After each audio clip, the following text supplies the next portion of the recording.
தேங்காய் வாங்கிட்டு வந்துட்டேன் நீ. டேய் என்னடி ஆச்சு?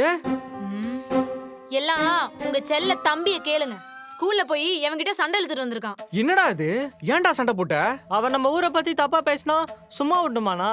அதான் நாக்க புடுங்குறவன் 4 கேள்வி கேட்டு மூக்குலயே ஒன்னு குத்திட்டு வந்துட்டேன். என்ன மாமா சிரிக்கிற? அவன் பண்ண காரியத்துக்கு அவனை 4 வெப்பியா? அதை விட்டுட்டு சிரிச்சுக்கிட்டு இருக்க? இல்ல விபிதா, இவன் பண்ணது தப்புதான். ஆனா இவனோட கோவம் எனக்கு ஒரு விஷயத்தை ஞாபகப்படுத்துது. என்ன? டேய் சரவணா, நீ அவன் அடிக்கல, ஜியோகிராபிக் பாலிடிக்ஸ்ன்ற ஒரு மாயை. அப்படின்னா? விபிதா, இந்த உலகமே இன்னைக்கு வரைக்கும் ஏதாச்சும் தெரியுமா ஏங்கிட்டு இருக்கு? பிரிவினை. மொழியால, ஜாதியால, இனத்தால, நாடால, மாநிலத்தால, ஊரால, ஏன் கடைசியா தெருவால கூட மனுஷங்க பிரிஞ்சு கிடக்குறாங்க.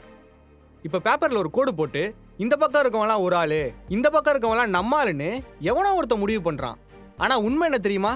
அந்த கோடு வெறும் மேப்ல மட்டும்தான் இருக்கு, பூமியில இல்ல.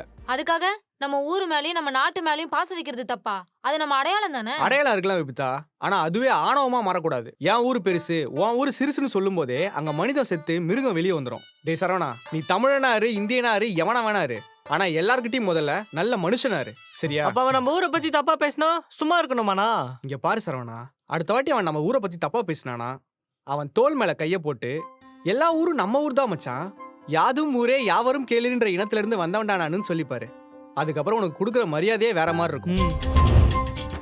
இந்த ஷார்ட்ஸ் உங்களுக்கு பிடிச்சிருந்ததுன்னா வெண்ணிலா டிஃபன் சென்டர் யூடியூப் சேனலை சப்ஸ்கிரைப் பண்ணிடுங்க.